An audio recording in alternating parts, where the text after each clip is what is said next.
Está no ar o Cidade em Foco, um programa de entrevista que debate temas que interferem no dia a dia da nossa população. No programa de hoje, o principal assunto é o projeto de lei de zoneamento, que trata de 26 áreas que estavam sem regramento desde 2015. Para debater o tema, recebemos em nosso estúdio o presidente da Comissão de Planejamento Urbano, Obras e Transportes da Câmara Municipal, vereador Walter Hayashi. Obrigada, vereador, pela presença. Eu que agradeço. E o secretário de Urbanismo e Sustentabilidade, Marcelo Manara. Tudo bem, secretário? Tudo ótimo, agradeço a oportunidade, é sempre um prazer estar aqui atendendo a vocês, ainda mais na companhia de um professor da cidade de São José dos Campos aí, o vereador Walter conhece tudo de São José. Tá certo, nós que agradecemos a sua presença. A Câmara Municipal aprovou recentemente o projeto de zoneamento enviado pela Prefeitura, que visa completar a lei de 2010, que em 2015 sofreu uma ação direta de inconstitucionalidade do Ministério Público. Para entender melhor sobre essa lei, eu convido agora o vereador e o secretário para assistir uma reportagem. Vamos ver? As 26 áreas da cidade afetadas pela ADIM, Ação Direta de Inconstitucionalidade, apresentada pelo Ministério Público em 2015 em relação ao projeto de lei de zoneamento de 2010, já estão regularizadas e a Prefeitura voltará a conceder alvarás de construção e de funcionamento de moradias, comércios, serviços e indústrias. Isso porque o projeto de lei complementar que trata destas áreas foi aprovado pelos vereadores com 3 votos contrários. A ADIM invalidava as normas de uso e ocupação do solo destas áreas. O principal objetivo da lei de zoneamento é ditar regras de como e onde construir, além de definir as áreas comerciais, residenciais e industriais ou mistas da cidade. Foram feitas audiências públicas para tratar do assunto junto à população e no início deste ano a Prefeitura enviou à Câmara o projeto de lei complementar que trata do zoneamento dessas 26 áreas que estavam sem regras e poderiam afetar o crescimento urbanístico e o desenvolvimento econômico da cidade. A proposta recebeu 10 emendas, sendo que uma foi retirada. Todas tiveram parecer contrário de 3 comissões e foram rejeitadas. Secretário, por que essas 26 áreas ficaram impedidas de realizar alguma construção, por exemplo? Em razão dessa ação, uma ação na Justiça proposta pelo Ministério Público do Estado de São Paulo, que encontrou no processo de discussão à época, em 2010, alguns erros de condução, porque, em especial, a ausência, quando apresentadas as emendas no dia da votação, essas emendas não vieram com a discussão pública, que o zoneamento é um pacto com a sociedade. Então, elas estavam, naquele momento, desprovidas da discussão com a sociedade, porque elas foram apresentadas no dia da votação e foram votadas sem essa discussão ampla com a população. Então, nesse ponto, o Ministério Público entendeu que havia uma inconstitucionalidade, propôs a ação, e essa ação acabou sendo acolhida pelo Judiciário e aí impediu de, enquanto não se pacificasse a questão, não resolvesse isso, a cidade poder aprovar, a municipalidade, a prefeitura poder aprovar projetos, quaisquer que sejam, de uma casa, de um comércio, de uma indústria, qualquer uso daqueles imóveis que integram as áreas reclamadas, não poderia receber nenhum tipo de autorização para empreendimentos. Tá certo. Vereador, o senhor acompanhou toda essa discussão, esse projeto. Qual foi o impacto causado pela falta de zoneamento nessas 26 áreas? Não, é bom lembrar primeiro o seguinte, tivemos as emendas propostas na última sessão, no dia que votou, carecido de audiência pública, mas embasado tecnicamente. Sim. Então, infelizmente, não houve tempo suficiente para fazer as audiências e por isso que se votou daquela maneira. O Ministério Público entendeu que o procedimento foi errado, entrou com uma ação e o Tribunal de Justiça acatou e nós ficamos aí com um vácuo, com uma lei aprovada e em vigência desde 2010, a 428, a LC 428, e em 2015, a ADIM teve, então, prosseguimento e, a partir de 2015, travou-se 26 áreas das cidades que ficaram sem regramento. Então, mediante isso, teria que corrigir este buraco. Sim, que tem no mapa de zoneamento. Foi isso que foi feito. Então, eu acredito que com isso tenhamos resolvido um problema muito sério aqui na cidade, que agora está completa a lei. Tá certo.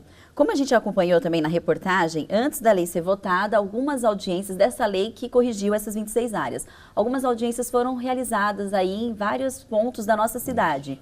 Quais foram, secretário, qual o balanço, né, desses encontros, dessas audiências? Foi muito positivo. Foram 6 audiências públicas promovidas pela Prefeitura, uma audiência pública promovida pela Câmara dos Vereadores, além de outras oportunidades e debates públicos, né, como, por exemplo, as reuniões do Conselho Municipal de Desenvolvimento Urbano, a reunião do Comando, Conselho Municipal de Meio Ambiente, em que essa pauta também propiciou para que os segmentos ali representados, a população, pudesse participar ativamente disso. Nas 6 audiências públicas, nós colhemos 193 manifestações. Essas 193 contribuições foram todas respondidas, o que foi, né, uma ação inédita, porque a audiência pública é um momento muito especial que deve se respeitar aquela participação, aquele momento cidadão, né? Então, a Câmara Municipal também devolveu, né, fez as devolutivas, e a Prefeitura, nós tivemos esse exercício de responder a todas as 193 contribuições. Tá certo. Além de responder à população, alguns apontamentos também foram incorporados a esta lei? Sim, foram Dá vários. Dá para citar alguns? Assim?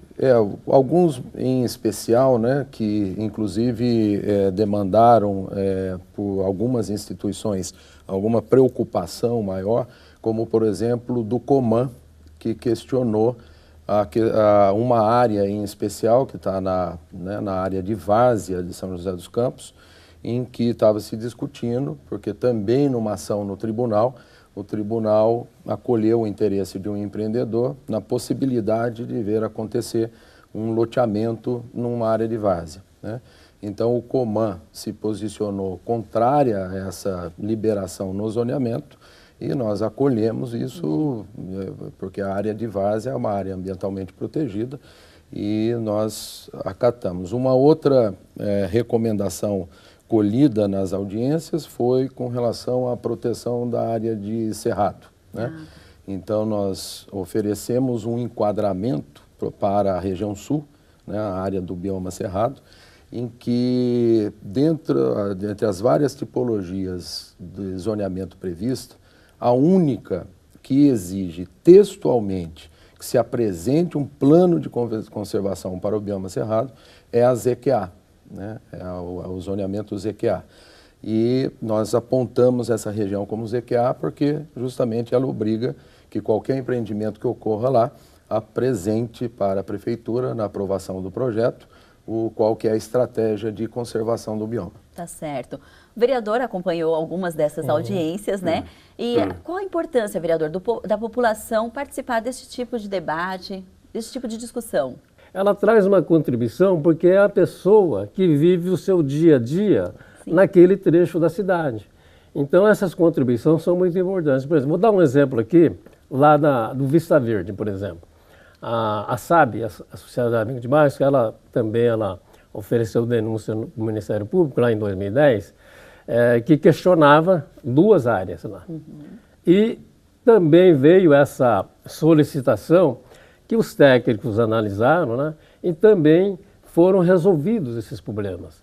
Então, a participação da população, em especial das instituições como o Coman, como a Convap, como o Sinduscom, né, que traz essa contribuição, ela ajuda em muito, porque é a visão do outro lado, não é uma visão acadêmica de quem está no comando. Todas as contribuições, elas são recebidas das várias instituições que compõem a sociedade josense, né?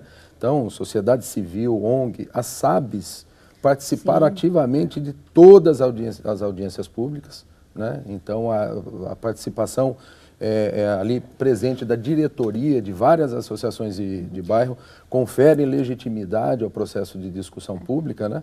E é importante porque também recebemos contribuições do setor produtivo, da academia. Tá certo. E tem também uma questão interessante que é o seguinte: às vezes não está no zoneamento, mas a ansiedade da população, que ela coloca algumas situações, que ela vai servir, inclusive, para o plano diretor, né, secretário? Sim, o que eu falei, com a pode questão ser da mobilidade, em outra ocasião. do adensamento de determinadas regiões, Sim, né? Até embasamento para um projeto de lei, né? Exatamente, então isso é interessante, as audiências elas são usada. interessantes por causa disso também. Sim, a interação ali, né? População, prefeitura, Câmara, todos juntos por uma São José melhor. Bom, e ainda tem muito assunto sobre a revisão das 26 áreas afetadas por uma ação direta de inconstitucionalidade. A gente conversa mais sobre esse tema na volta do intervalo. O Cidade em Foco volta já.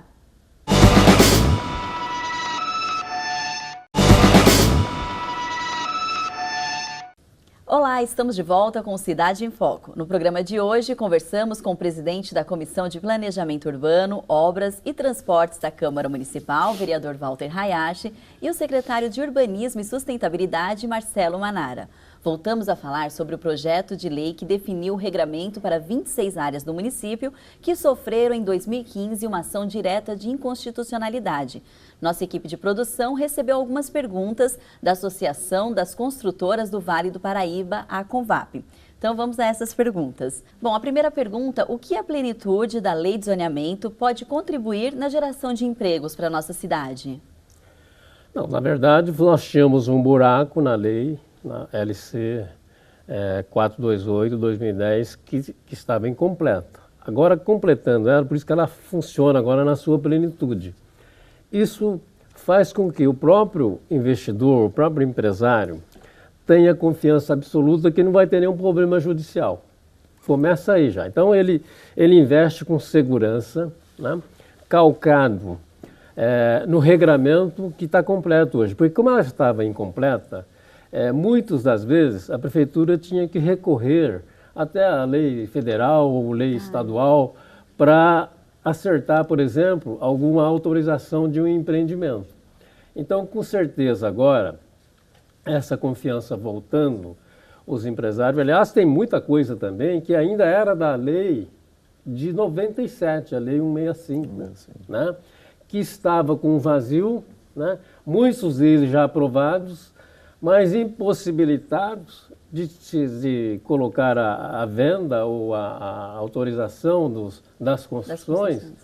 Então, isso faz com que realmente tenha esse deslanche agora de novos empregos, né? E geração de renda também, né? Sim, claro, vai contribuir em todas as áreas. Isso é muito importante, né? O que o vereador comenta é a segurança jurídica de investir, né? Principalmente em momento de crise, né, em que se calcula muito, porque tudo passa a ser dentro de um cenário de incertezas, né?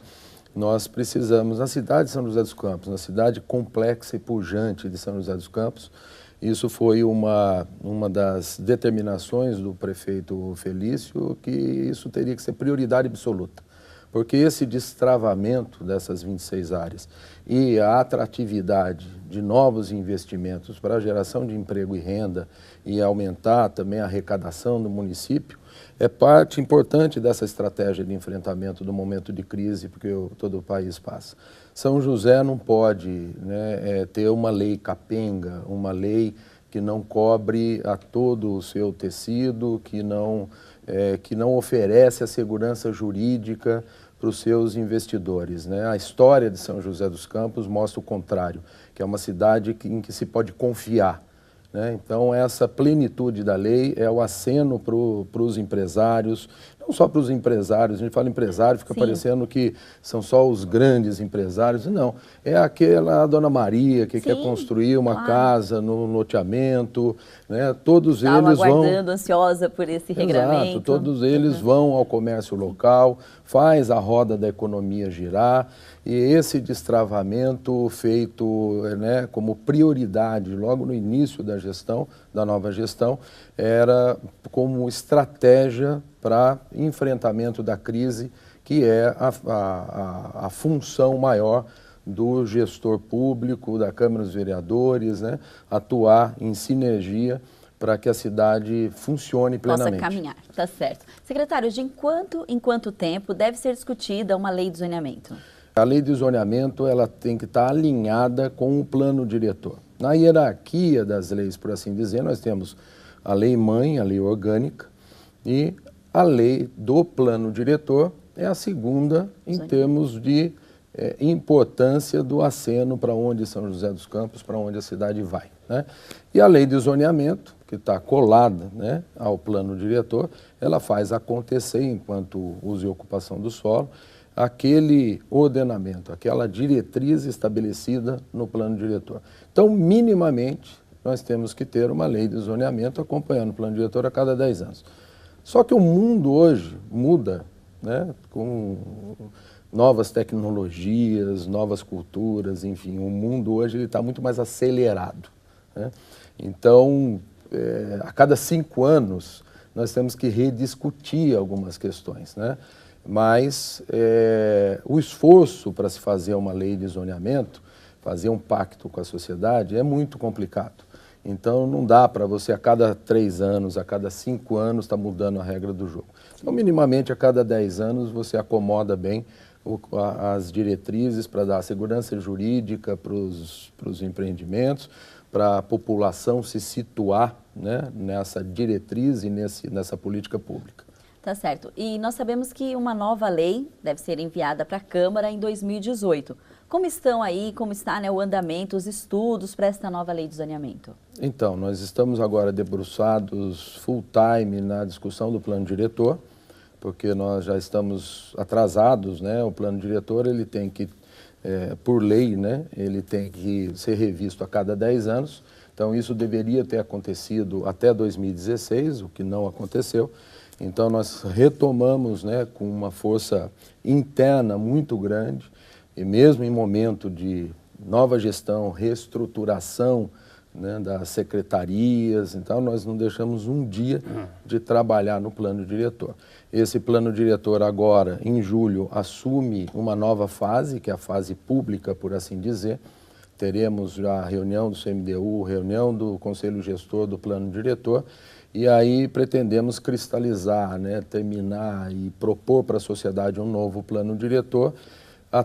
Tão logo façamos isso, no começo de 2018, já estaremos aptos a lançar a discussão do zoneamento.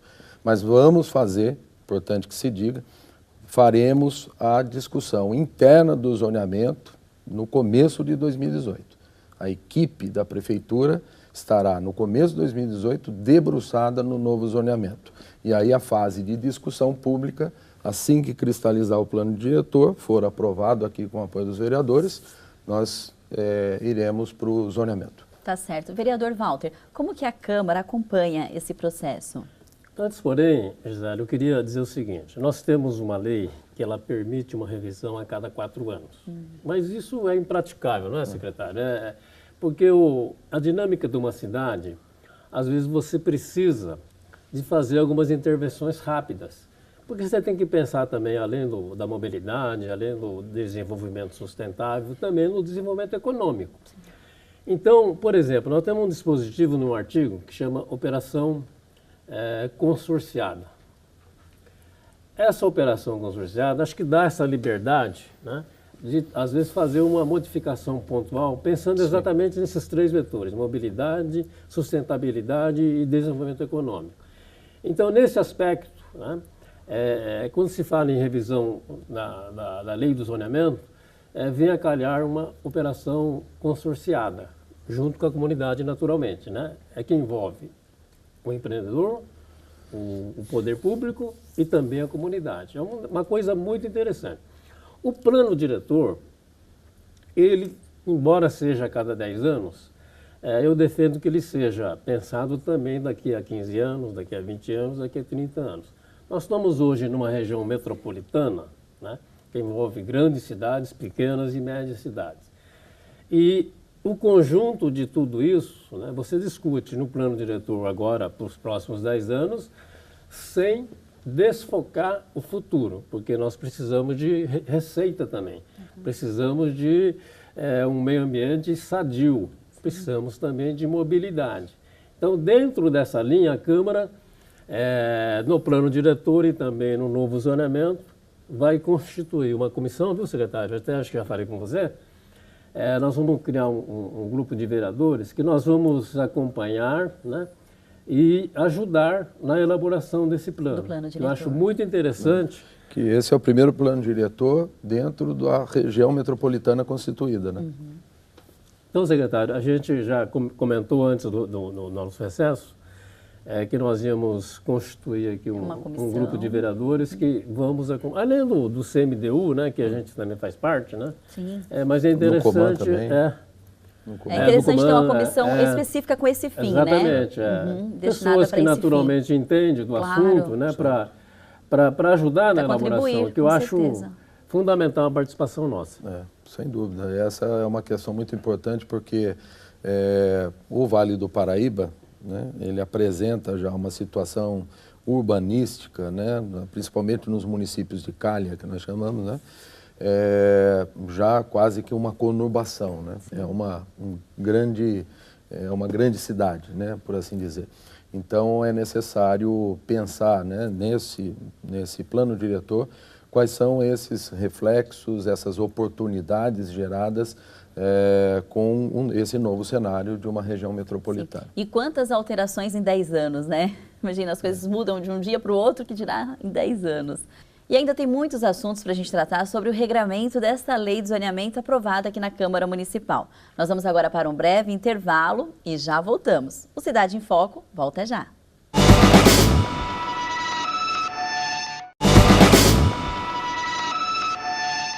Olá, estamos de volta com Cidade em Foco. No programa de hoje, você acompanha um debate sobre o regramento da lei de zoneamento. No bloco anterior, nós estávamos falando sobre a lei de zoneamento que será encaminhada em 2018, né, secretário, aqui para a Câmara. Ainda sobre esta nova lei, nós temos aqui uma outra pergunta da Convap. A entidade questiona se a discussão da lei em 2018 pode comprometer o crescimento da nossa cidade. Não, no nosso entendimento é necessário amadurecer a discussão no âmbito do plano diretor, porque esse plano diretor, a revisão desse plano diretor ocorre num momento histórico com outras complexidades. Estávamos falando há pouco aqui da questão, né, da inserção de uma política pública do tamanho de um plano diretor na nova região metropolitana. Então são instrumentos que é preciso trabalhar de perto com a sociedade joseense. São temas complexos, são momentos importantes em que sobrepor uma discussão do plano diretor ao mesmo tempo do zoneamento poderia comprometer a qualidade dessa participação no nosso entendimento. Nós entendemos o anseio de todo o setor produtivo com relação à nova regra que vai ser anunciada em 2018, mas, por hora, a plenitude da lei vigente da 428 já atende a uma necessidade de aceleração desses investimentos, né?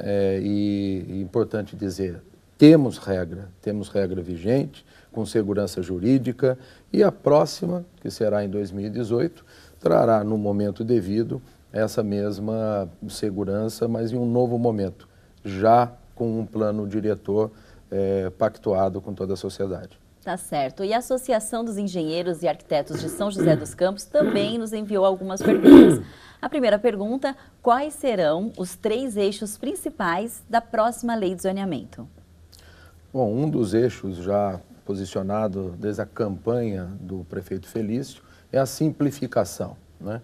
O zoneamento, né, como estávamos falando aqui, hoje o mundo se transforma, né, a cada 3 anos, 5 anos, né? E é importante estarmos antenados, né, nessa política pública que que é definido pelo zoneamento, a modernidade, como o vereador lembrou. Temos que ter uma lei vigente, mas que ela consiga enxergar num cenário de 10, de 15, de 20 anos, porque o mundo está em ebulição constante, né? E um exemplo dessa simplificação é o conceito, por exemplo, de zona industrial. Zona industrial é completamente hoje diferente a indústria do que era 10 anos atrás. Então nós vamos ter que dar essa modernidade, essa simplificação nos conceitos, né, nas novas tipologias de zoneamento previsto, de forma a permitir, por exemplo, que nós possamos abarcar na legalidade os novos tipos de trabalho existente, né, que são as MEIs, né, muitas pessoas que perderam seus empregos, estão em casa, operando, trabalhando, né, desenvolvendo e contribuindo com a economia do município, e o zoneamento tem que estar atento a isso para vestir de legalidade, né? Então, esse novo trabalho, essa nova indústria, nós temos que ser capazes de traduzir isso na lei do zoneamento. Então, essa simplificação vai possibilitar isso. A modernização é outro eixo, como eu estou comentando, importantíssima, sem perder de vista o cenário todo de qualidade de vida. Então, esse plano diretor nós já estamos anunciando como plano diretor da sustentabilidade, e o zoneamento também trará na sustentabilidade a questão da qualidade de vida, sem perder de vista a modernidade, a eficiência, a simplificação e o avanço da economia, que é fundamental para o município. Tá certo. Vereador, ainda sobre esses eixos, o senhor gostaria de pontuar? Tem gente que fala o seguinte, né? Entender a lei de zoneamento é muito complicado. Então, contrata alguém que entende, é por isso que o secretário está falando que precisa simplificar. E é verdade. Sim. Né? Hoje, o zoneamento, por exemplo, de 97, né? Ele tinha um regulamento, depois veio a de 2010 com outro regulamento, e agora, né, veio um novo que, simplificando, facilita a vida de todo mundo. Até porque, muito bem lembrado pelo secretário, as indústrias hoje, você pega uma General Motors, por exemplo, ela não é só uma indústria, ela também tem atividade lá comercial, né? Ela tem o armazém de peças, né?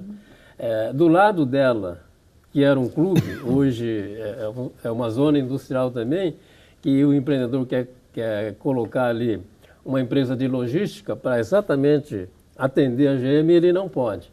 Então, essas questões, elas têm que ser simplificadas, né?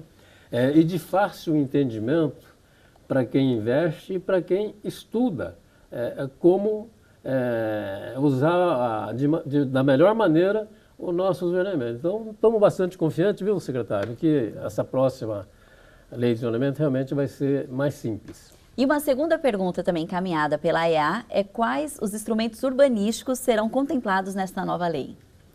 Um dos objetivos também previstos no plano de governo do prefeito é promover as centralidades, né?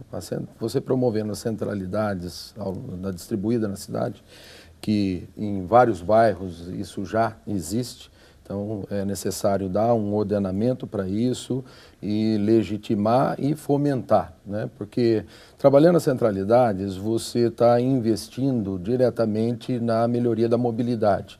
Mobilidade urbana hoje é um tema que ascendeu em termos de preocupação de toda a população. O que há 10 anos, 15 anos discutíamos tão somente transporte público, hoje mobilidade é um tema muito mais amplo e inclusiva, né? Então, essa questão da centralidade dentro desse novo cenário, desse novo mundo, né, que hoje é tecnológico, você tem condições de trabalhar como instrumento urbanístico para melhorias, né, de mobilidade, de poluição atmosférica. Tudo isso é reflexo, né, de uma política pública definida nesse caminho. Então, esse seria um dos exemplos que certamente vamos discutir no novo zoneamento. Bom, tá certo. Agora que respondemos as perguntas aí encaminhadas para a nossa produção, vamos voltar ao assunto da ADIM, aquelas 26 áreas que sofreram o regramento agora, né? Secretário, o senhor pode explicar melhor quais foram as principais mudanças nessas 26 áreas? Algumas, né, delas. Sim, exemplificando daquilo que nós já estamos discutindo, a questão de espaços para empresas de logística. Então, hoje, dentro da discussão da ADIM, nós pudemos posicionar melhor uma área de interesse e uma área de potencial uso para o segmento de logística, que é ali atrás da Textat, né, ali no Limoeiro. Então, essa foi uma importante contribuição para que pudéssemos oferecer uma área disponível na beira da Dutra para esse tipo de investimento que hoje, dentro do cenário do segmento produtivo, nós temos recebido muita demanda disso, né? Também um outro exemplo é a legalidade atribuída à área onde está ocupando o novo Chibata, né, que também tinha uma série de impedimentos. E olha, um hipermercado, quantos empregos pode gerar, está né? oferecendo ali, e também no restante da área, que é uma área que oferece, inclusive, essa questão da centralidade, né, um importante aceno para que novos investimentos ocorram ali, do mesmo empreendedor ou de outro, né? Oferecendo uma oportunidade de investimento, de geração de emprego e renda fabuloso.